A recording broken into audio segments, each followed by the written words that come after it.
bawa persembahan ke tempat kudusmu.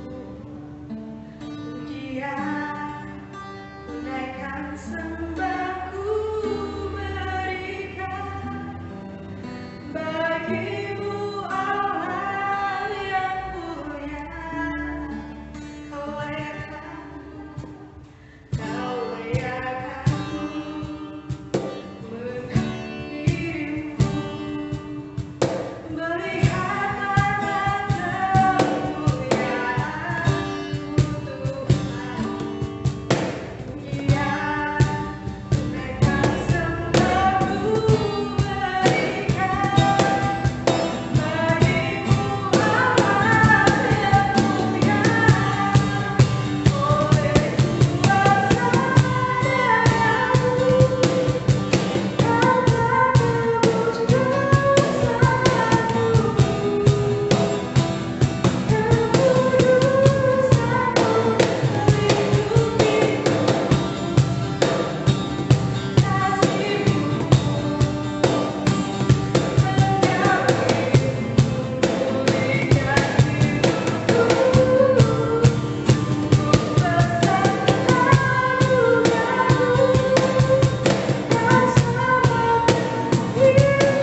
pemeliharaan Tuhan itu boleh ada buat kita. Amin. Yuk, kita mau angkat pujian ya, pujilah nama Tuhan, kita mau berikan pujian kepada kita, satukan suara hati kita untuk pujian Tuhan.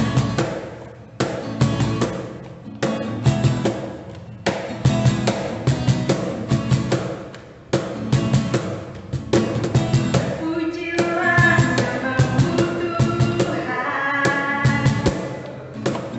Tuhan yang penuh kemuliaan, satu suara menyatakan kebesaran-Mu tetap selamanya. Terpujilah namamu Tuhan, ajaib dan penuh keagungan, seluruh hati menyatakan kerajaan-Mu kekal selamanya. Oh, Engkau berraja atas dunia, yang menghancurkan kutuk, yang membebaskan jiwa, yang bersorak bertepuk tangan. Engkau Tuhan berjaya, dan meminta untuk selamanya. Ya Tuhan.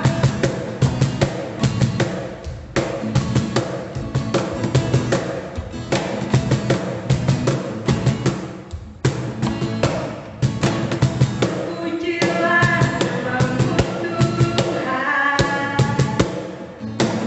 Tuhan yang penuh kemuliaan, satu suara menyatakan kebesaran-Mu tetap selamanya. Pujilah namamu Tuhan, ajaib dan penuh keagungan, seluruh hati menyatakan kerajaan-Mu kekal selamanya.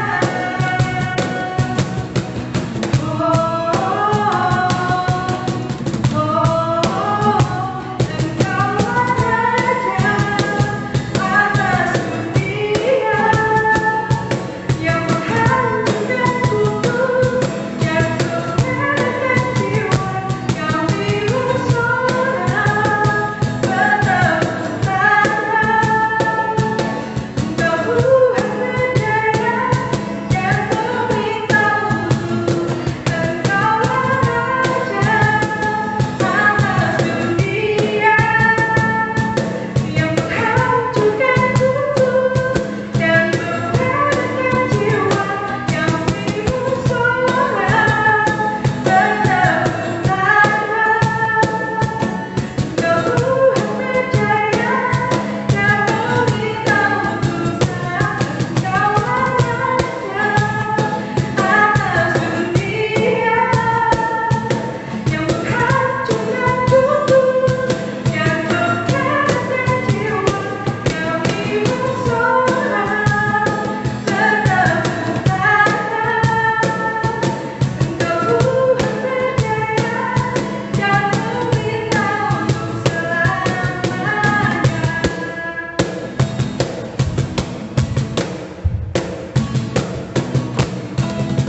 Kemuliaan Tuhan.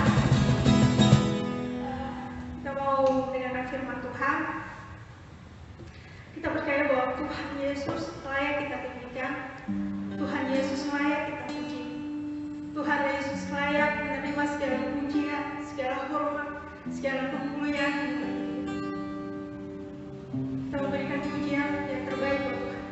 Kita mau berikan persembahan, penyembahan yang terbaik buat Tuhan.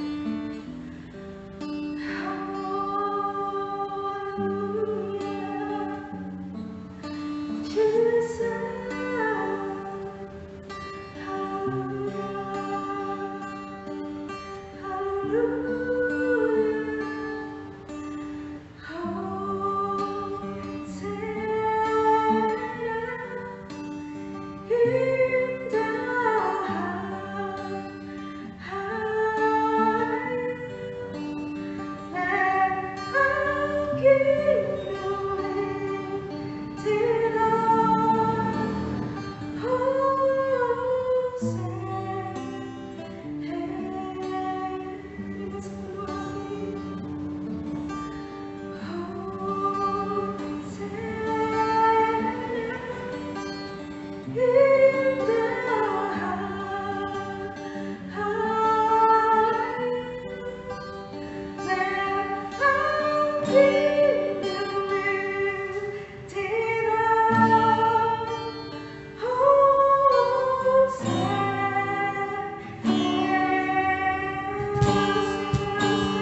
Biarlah boleh menyenangkan hati Engkau Tuhan. Biarlah boleh mempermuliakan nama Tuhan Bapa. Biarlah boleh menjadi dupa yang harus dihormati ya nama Tuhan. Terima kasih Bapak buat segala kasih-Mu. Terima kasih Bapak buat segala kemurahan-Mu Tuhan dalam setiap kehidupan kami. Sebentar Tuhan, kami mau mendengarkan firman Tuhan Bapak. Biarlah kami mau siapkan hati kami Bapak, telinga kami Bapak, mulut kami Bapak, bahkan seluruh kehidupan kami Bapak, untuk kami boleh mendengarkan firman Tuhan. Sekali hamba-Mu yang akan menyampaikan dengan firman Tuhan Bapak, itu terbungkus dalam kuasa darah anak muda Tuhan.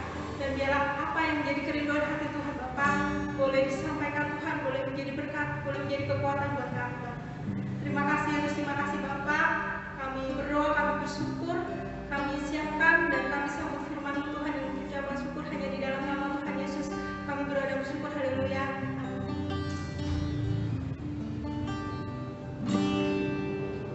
Dan hari ini kita boleh kembali berjumpa di ibadah ASG. Ya, ibadahnya masih dilaksanakan secara online, tapi sekali lagi seperti yang sudah pernah saya sampaikan sebelumnya, janganlah ini mengurangi sukacita kita untuk kita bisa beribadah kepada Tuhan hari ini. Ya, bahkan lebih dari itu, biarlah kita menikmati ibadah kita di sore hari ini, supaya kita juga boleh sungguh-sungguh menikmati berkat-berkat Tuhan, kekuatan dari Tuhan melimpah dalam hidup kita. Minggu lalu kita membahas tentang karakteristik komunitas orang percaya atau jemaat mula-mula dibandingkan dengan kondisi atau komunitas orang percaya pada saat ini. Ya, kita mempelajari beberapa karakteristik orang percaya yang seharusnya menjadi juga karakteristik kita sebagai komunitas anak-anak muda pada saat ini. Ya, beberapa hal yang saya sampaikan waktu itu, karakteristiknya adalah komunitas orang percaya pada saat itu berada dalam kesatuan, kemudian komunitas orang percaya pada saat itu juga punya komitmen yang tinggi, juga komunitas orang percaya pada saat itu disertai dengan kuasa Tuhan yang besar, kemudian juga komunitas orang percaya pada saat itu sangat militan untuk mengabarkan Injil, ya, dan keberadaan mereka pada saat itu sebagai komunitas orang percaya juga membuat orang-orang di sekitar mereka gentar, membuat orang-orang di sekitar mereka takut karena ada kuasa Allah yang menyertai mereka. Ya, bukan ditakuti orangnya, tapi karena ada kuasa Allah, kuasa Tuhan yang menyertai mereka. Ya. Hari ini kita akan melanjutkan apa yang saya sampaikan minggu lalu mengenai komunitas orang percaya ini. Ya, untuk kita bisa belajar, kalau sudah ada satu pattern yang diberikan oleh jemaat mula-mula yang ditulis di dalam Kisah Para Rasul 2 ayat 41 sampai 47, dan juga Kisah Para Rasul 4 menuliskan juga hal yang sama. Bagaimana kemudian kita sebagai komunitas anak muda, komunitas orang percaya juga bisa hidup berkomunitas seperti komunitas jemaat mula-mula pada saat itu. Ya, oke. Kalau tadi kita melihat karakteristiknya, sekarang kita melihat apa kondisinya, apa yang harus kita teladani. Ya, yang pertama adalah komunitas orang percaya saat itu, gereja pada saat itu, mereka mengabarkan Injil yang benar. Mereka memberitakan pesan yang benar. Ya, pesan apa yang mereka sampaikan pada saat itu? Ya, pesan apa yang mereka sampaikan saat itu? Yang pertama yang mereka sampaikan adalah pesan tentang Tuhan.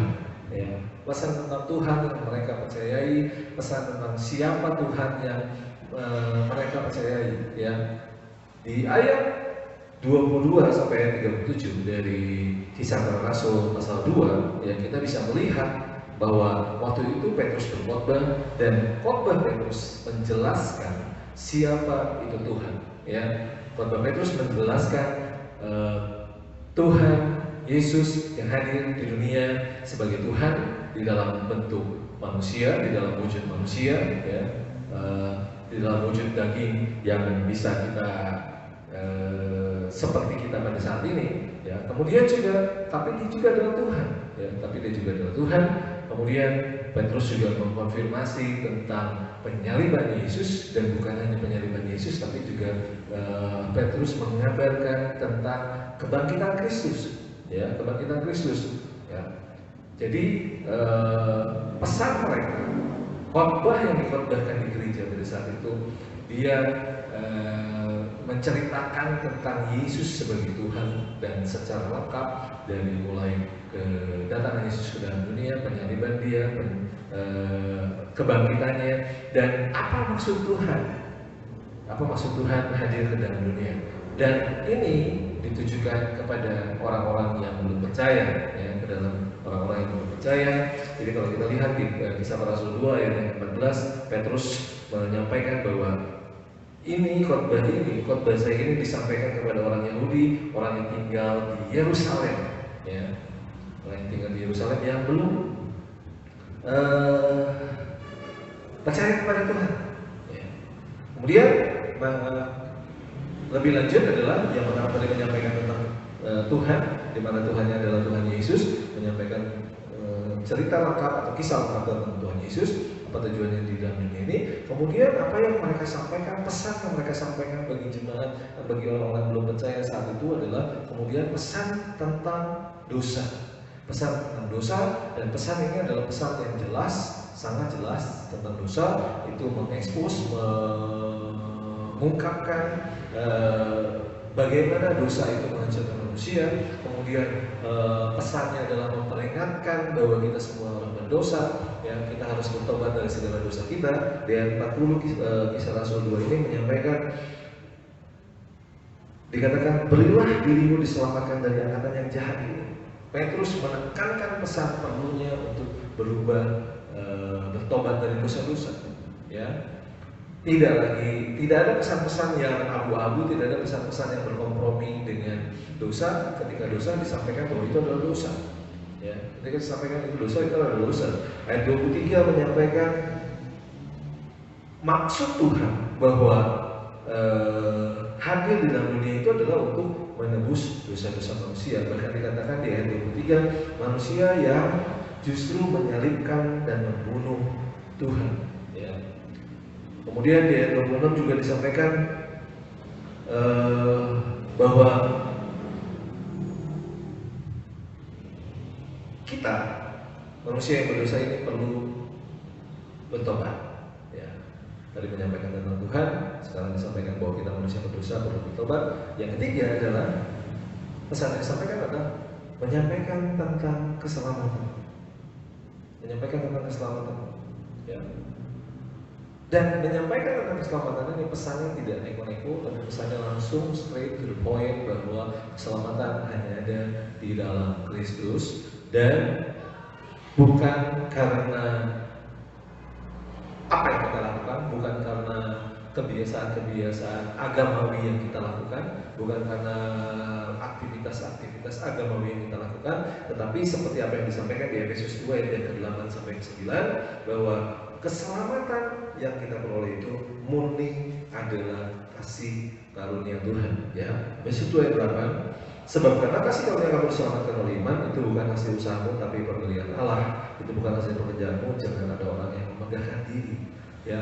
Jadi langsung pointed out bahwa kamu orang berdosa perlu diselamatkan, dan keselamatan itu tidak dapat kamu peroleh sendiri, tidak dapat kamu peroleh dengan kekuatan sendiri, tetapi kamu memerlukan Yesus sebagai juru selamat, ya.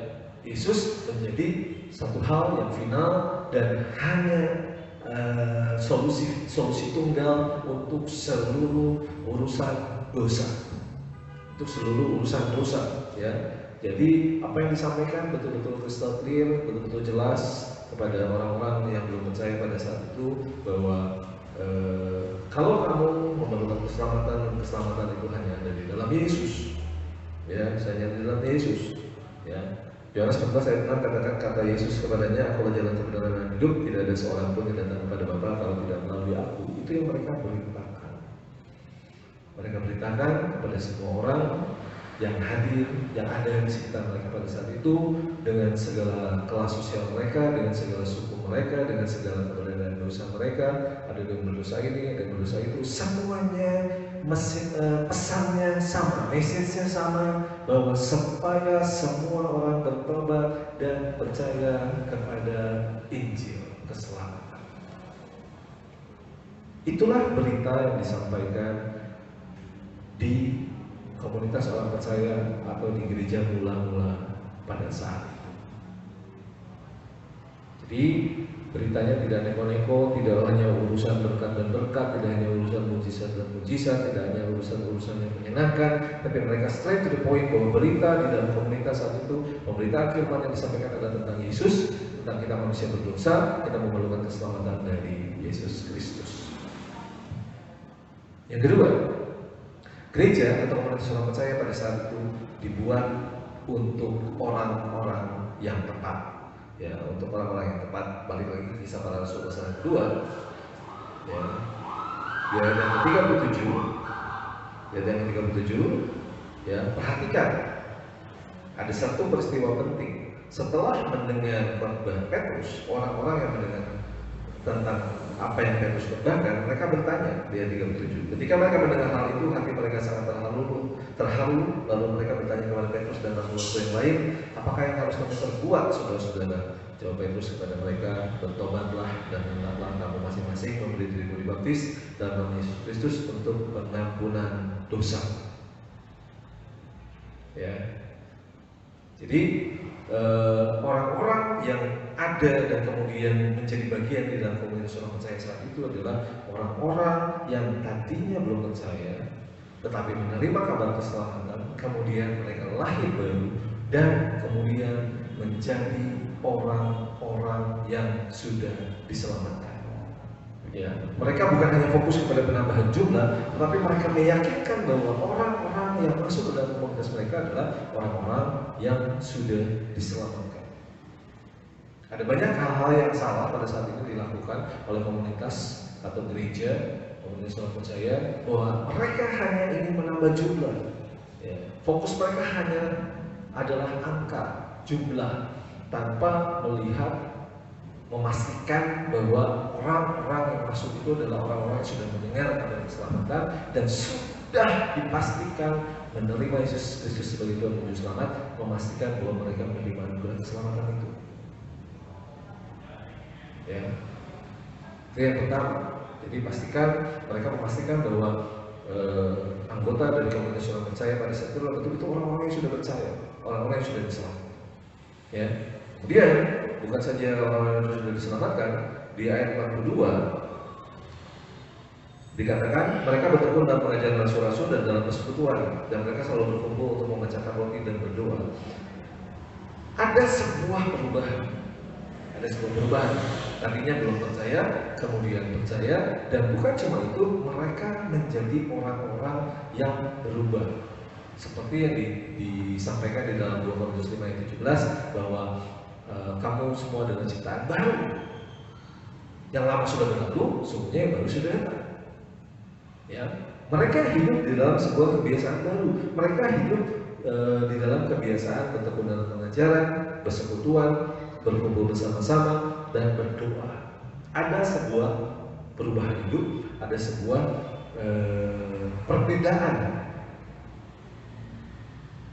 bagi anggota-anggota di dalam komunitas orang percaya pada saat itu. Ya, ada sebuah perubahan, dan mereka juga adalah orang-orang yang kemudian melakukan firman Allah. Ya. Kemudian bukan cuma berubah, mereka juga berdiri teguh. Ya, berdiri teguh. Mereka punya iman yang luar biasa. Mereka bukan hanya sekedar percaya, tetapi mereka punya iman, punya komitmen seperti yang sudah disampaikan di minggu yang lalu. Mereka bahkan dikatakan setiap hari mereka berkumpul bersama-sama. Ayat 46 dari Kisah Para Rasul 2 ini. Bertekun dengan sehati mereka berkumpul tiap-tiap hari dalam bait Allah. Dan setiap hari mereka teguh di dalam pekerjaan iman mereka teguh di dalam ibadah mereka kepada Tuhan. Dan bukan cuma itu, ya, anggota komunitas orang percaya pada saat itu, anggota gereja mula-mula pada saat itu adalah juga para pelayan. Ya, para pelayan. Kenapa? Mereka mau melayani seorang terhadap yang lain. Ya, Kisah Para Rasul 2 ayat 44. Dan semua orang telah menjadi percaya tetap bersatu, dan segala kepunyaan mereka adalah kepunyaan bersama. Dan selalu ada dari mereka yang menjual harta miliknya lalu membagi-bagikannya kepada semua orang sesuai dengan keperluan masing-masing. Mereka saling melayani, mereka melihat kebutuhan anggota komunitas yang lain, kemudian mereka melayani orang-orang yang punya kebutuhan itu. Bahkan kalau sampai mereka harus mengorbankan harta mereka, menjual harta mereka sehingga mereka bisa membantu orang-orang yang berkekurangan di tengah-tengah komunitas mereka, orang-orang yang butuh dilayani, mereka melakukan itu. Ya, mereka melakukan itu sebagai bagian dari pelayanan mereka kepada Tuhan. Ya, seperti mereka melakukan seperti apa yang ditulis di dalam 1 Yohanes pasal yang ketiga, 1 Yohanes pasal yang ketiga ayat 17 sampai 19. 1 Yohanes pasal 3 ayat 17 dan 19.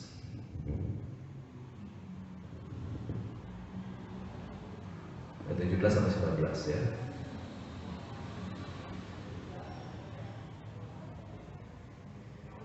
Oh, 1 Yohanes 3, oke.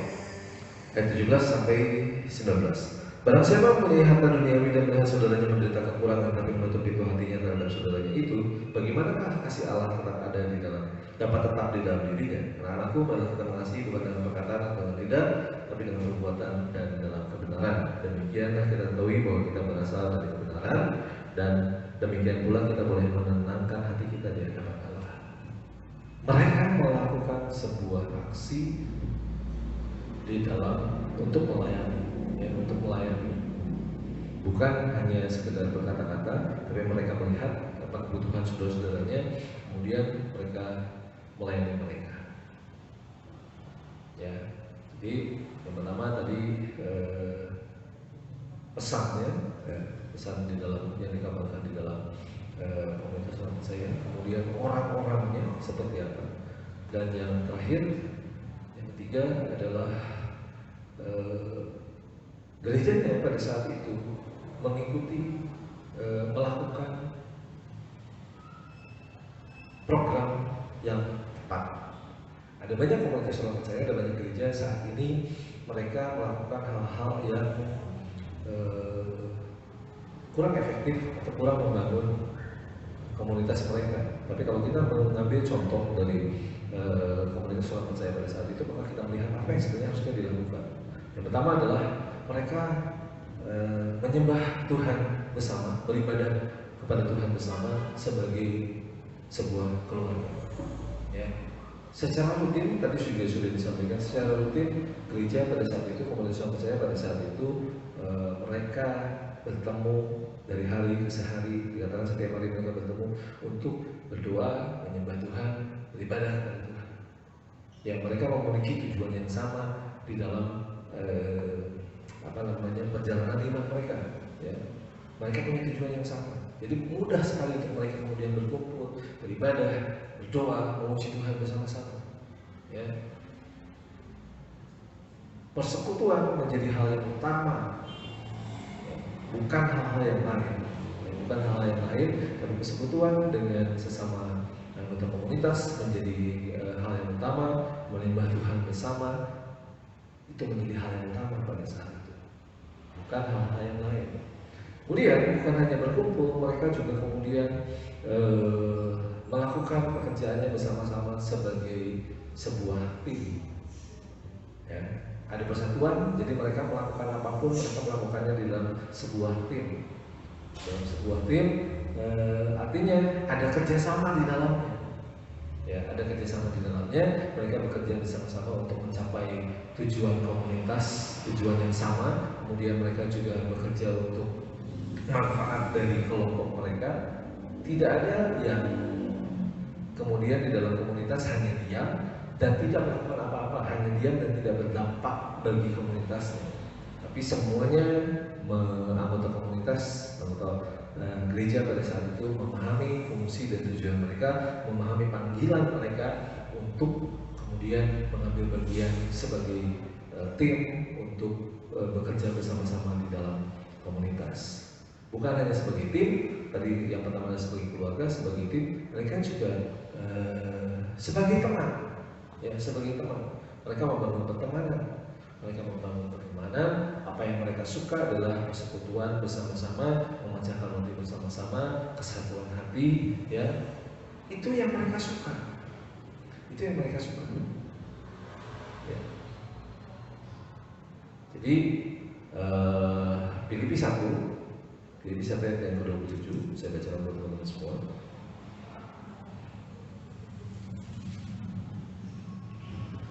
Hendaklah hidupmu berpadanan dengan Injil Kristus, supaya apabila aku datang, aku melihat, dan apabila aku tidak datang, aku mendengar bahwa kamu teguh berdiri, menantikan dalam satu roh dan sehati sejiwa, berjuang untuk iman yang timbul dari berita Injil. Ini pesan Paulus untuk jemaat di Filipi, dan juga pesan buat kita semua, supaya kita semua juga ada di dalam kesatuan, ya, dalam kesatuan.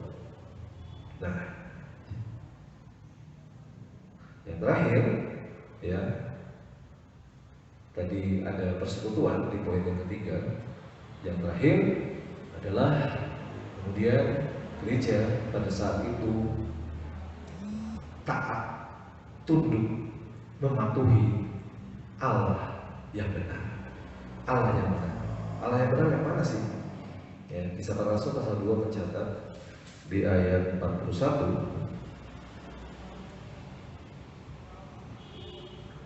orang-orang yang menerima perkataannya itu memberi diri dibaptis, dan pada hari itu jumlah mereka bertambah kira-kira 3.000 jiwa. Sampai ayat 23, orang ketakutanlah mereka semua, sedang rasul-rasul itu mengadakan mujizat dan tanda. Kemudian ayat 47, sambil memuji Allah, mereka disukai semua orang, dan tiap-tiap hari Tuhan menambah jumlah mereka dengan orang yang diselamatkan. Ya, Allah yang mereka taati, mereka percayai pada saat itu adalah Allah yang penuh kuasa, ya, Allah yang penuh kuasa, Allah yang menyertai jemaat, menyertai komunitas orang percaya pada saat itu dengan mujizat dan tanda. Tadi ayat 43 katakan, ya, mujizat dan tanda. Jadi Allah yang mereka percaya bukan Allah yang biasa-biasa, tapi Allah yang sangat penuh dengan kuasa. Bahkan Kisah Para Rasul ini mencatat begitu banyak pekerjaan-pekerjaan kuasa Tuhan, mujizat-mujizat Tuhan yang dinyatakan Tuhan di tengah-tengah komunitas orang percaya, di tengah gereja mula-mula pada saat itu, dan membuat banyak orang yang belum percaya kemudian menjadi gentar, menjadi takut, menjadi gelisah hatinya, sehingga akhirnya mereka memberi diri mereka untuk percaya kepada Tuhan. Dan karena Allah yang penuh dengan kuasa itu, Allah lah yang membuat setiap hari, dikatakan di ayat 47, tiap-tiap hari Tuhan menambah jumlah mereka dengan orang yang diselamatkan. Tuhan yang menambah. Jadi pertama, komunitas itu percaya kepada Tuhan, ya, tidak berkompromi dengan dosa, mereka menerima keselamatan. Kemudian mereka juga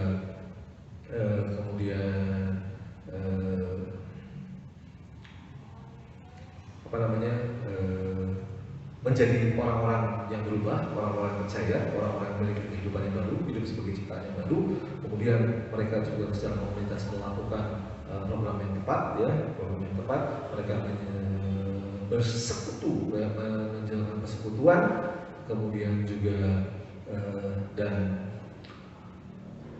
mereka disertai Tuhan, disertai dengan Tuhan yang amat sangat berkuasa, sehingga membuat mereka bertumbuh, jumlah mereka bertambah setiap hari, ya, tambah setiap hari.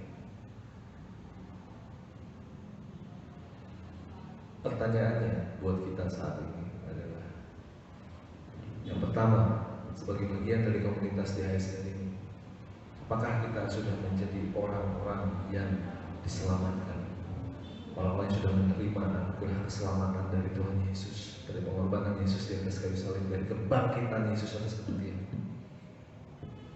Kalau belum, datang pada Yesus saat ini, karena itu menjadi dasar yang penting untuk kita masuk ke dalam komunitas orang percaya, seperti yang tadi dicatat di Kisah Para Rasul tadi.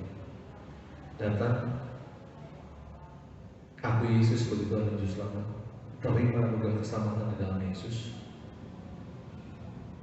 dan kemudian jadilah anggota komunitas yang benar, artinya masuk dalam komunitas sudah diselamatkan. Yang kedua, apakah teman-teman semua kemudian sudah menjadi orang-orang yang berserah kepada Tuhan? Ya, kita melihat bahwa jemaat mula-mula pada saat itu dihadapkan dengan persoalan dan kesulitan, dengan penganiayaan yang luar biasa, tetapi mereka bisa menghadapi itu semua karena mereka berserah kepada Tuhan, menyerahkan semuanya kepada Tuhan. Kondisi kita saat ini, apapun itu, Tuhan sanggup mengatasinya, datang pada Tuhan. Yang ketiga, apakah kita sudah setia menunjukkan kesetiaan kita kepada komunitas kita, kepada gereja kita? Setia itu bukan hanya sekedar hadir, tapi kita sungguh-sungguh memiliki perubahan hidup, kita kemudian bertumbuh, kemudian melayani di dalam komunitas ini. Bukan hanya sekedar setiap waktu hadir dalam setiap ibadah, bukan hanya itu. Makanya pertanyaan berikutnya adalah, apakah Anda, teman-teman sekalian, kemudian punya komitmen untuk melayani di gereja, di komunitas ini? Tadi ditunjukkan bahwa mereka saling melayani, bahkan jika diperlukan mereka menjual harta milik mereka supaya bisa melayani orang-orang yang membutuhkan di tengah-tengah komunitas. Sudahkah teman-teman melayani di tengah-tengah komunitas ini? Supaya komunitas ini juga bisa bertumbuh, supaya komunitas ini juga bisa berkembang.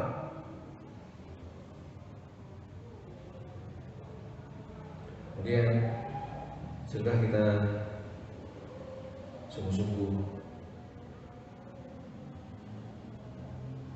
melaksanakan tugas kita, melakukan bagian kita di tengah-tengah komunitas kita. Apapun itu, yang jadi pengurus, sudahkah jadi pengurus yang baik? Berdoa untuk kemajuan komunitasmu, melakukan apa yang menjadi tanggung jawab untuk komunitasmu. Kemudian, yang menjadi anggota, sudahkah Anda melakukan tugasmu di tengah-tengah komunitas ini, di tengah HSG ini? Menunjukkan kesetiaanmu, menunjukkan pelayananmu, mengambil bagian, mengambil komitmen di dalam komunitas ini, bukan hanya sekedar hadir, bukan hanya sekedar dilayani, bukan hanya sekedar mendapatkan, tapi inilah waktunya untuk teman-teman melayani, teman-teman memberikan komunitas ini. Kalau teman-teman kemudian punya mimpi yang besar kepada komunitas ini, Tuhan akan bekerja luar biasa di tengah-tengah kita. Sepanjang tahun 2021 ini, ada waktu-waktu ke depan, kita akan bertemu bersama-sama di tengah komunitas ini.